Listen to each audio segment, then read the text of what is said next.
gonna blind. Hey, there you go. Justin. Ohio Oh, you're such a dick. Good morning, E100, and hello and welcome to a clicker replay. Scumbags, yep, I know. Today we're playing the tier 10 German 15 centimeter artillery, the E100. Got 200 millimeters frontal armor, 150 on the lower glacis. It's turreted, it's pretty well armored even. 250 on the front of the turret, 150 on the side. And it carries well, at least for tier 10 it's a pretty small gun. It's a 15 centimeter gun with 950 average damage and I believe 85 millimeters of penetration. Let me just go check. Yep, got the numbers right. This is a patch 9.5 replay, so doing shit like that was perfectly fine. Well, still fine in 9.6, but the statistical chance of that occurring is, let's just say, reduced. Anyways, I take a side hit from a Waffle 4 from their base. And yeah, that's the first enemy tank clicked to death.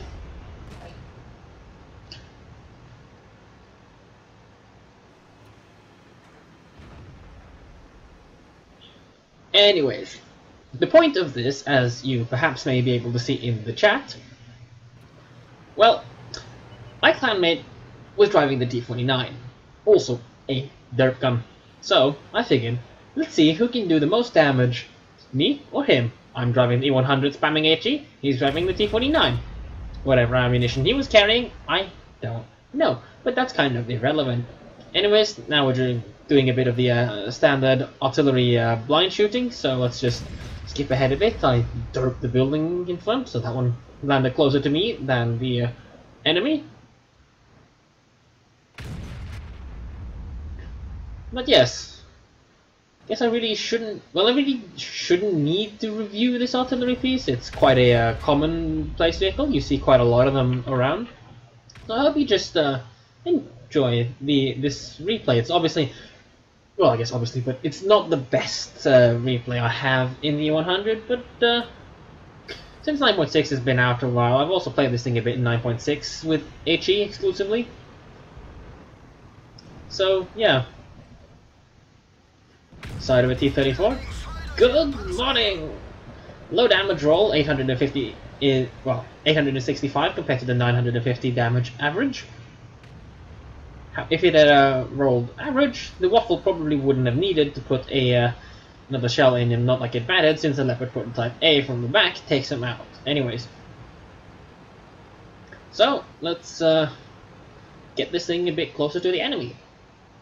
I'm on 1,640 damage, firing only high explosives. Anyways, as I said, there's no real need to review this artillery piece, because I doubt that many people are going to try to play this thing like an artillery piece anyways. But with a bit of knowledge about the game and its mechanics, and this is stupid, watch. I'm not turning the turret properly, I'm not fully aimed, I'm derping it to the side of his turret so I don't get a full penetration. If I had properly aimed that shot, that could have been a lot more damage. And that is a Jagdpanzer E100 heat shell up the ass for 0 damage. It hit the side of the turret cheek and did just thing right off. Anyways, he's garnered my attention, and I decided to click away the building in front of me, and, well, I don't really like the concept of having a Jagdpanzer E100 down there shooting me up in the ass, so I switched to a heat shell. So this is going to be the only heat shell I fire in this entire game. It's almost loaded, and as you can see, I see some object that would block the shot. However, gravity takes care of the rest, and I just Arty mode my heat shell over the object, and it hits me up the ass. T69 is maybe going to be our next customer, but I see this T-54E1, and, well, this is just wargaming. Good morning! Yeah, it didn't look like I had much of a shot on him, did it? The T-69 also gets clicked by the Death Star. So, we're on 3,589 damage, though I did shoot the heat shell into the back of the Yak Panda, so we're around about 2,900-ish. And, of course, back to HE. Now, I am being a bit cautious, obviously, since that light bulb just showed up. They probably have some of these waffles and other crap camping up there. And, by the way, I'm using coated optics on the C100 as well. However, that's not really much of the matter. The T-54E1 is tracked, and in patch 9.5, the gun's accuracy had around about 32% chance of the shell to go to the pretty well within the center of the aiming circle, so I click on the ass of the T-54E1, and it goes in.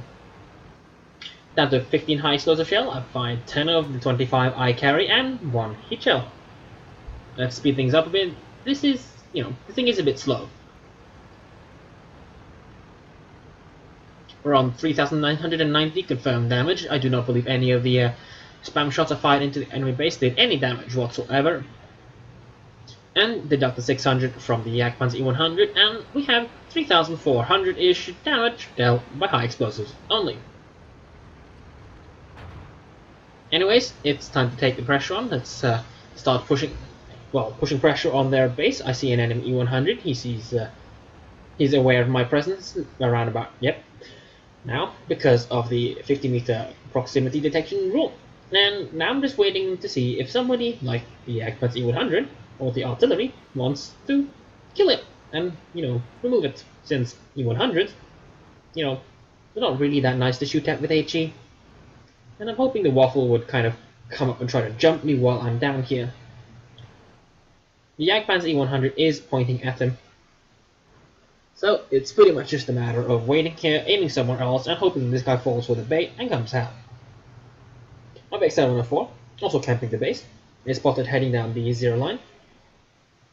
So that's something that it's one of the things I'll probably struggle to penetrate with an HE shell from the side, and potentially even the rear, and a Leopard 1's coming along to assist. Mostly because I don't want to get around the corner and get auto-loaded, but hey. Leopard 1 is going to put a shell in the E100's side, and from then on, 139 health, pretty much all I need to do is hit. And this is the benefit of firing HE. This guy knows I can't hit his hull, but I don't give a shit, because I'm a bitch and I'm spamming HE. Get clicked, camping, faggot. And now, it's probably time I push into their base, but this game was played like 4 o'clock in the morning, for me at least, just before the patch 9.6 hit, which kind of, let's just say, messed with accuracy and their mechanics and the spread, which kind of causes extreme long-range sniping and certain spam shots to be a lot less effective.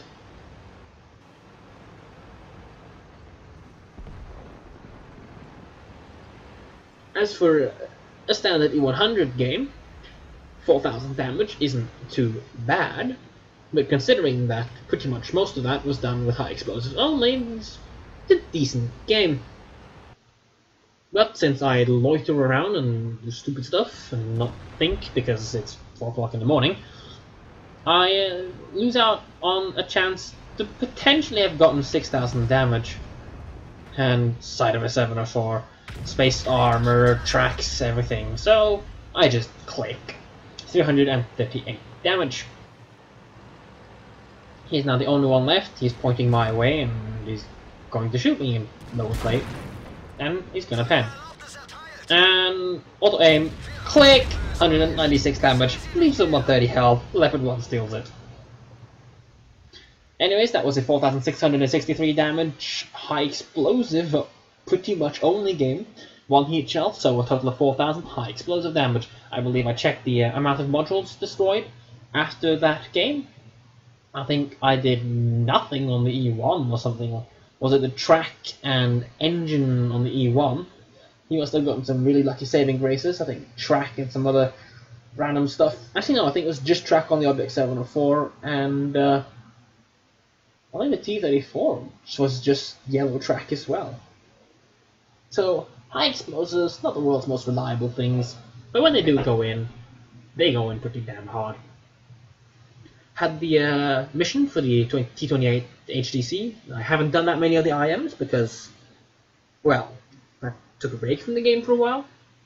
But the one with the heavy tanks where you needed to do like 5 internal module damage to an enemy vehicle, and I came across an FCM-50T, clicked him in the side, 1000 damage, mission done.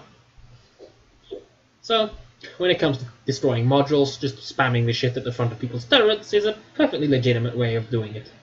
Otherwise, if you catch the side of a 50B, set it on fire and burn it to death, that's also perfectly fine.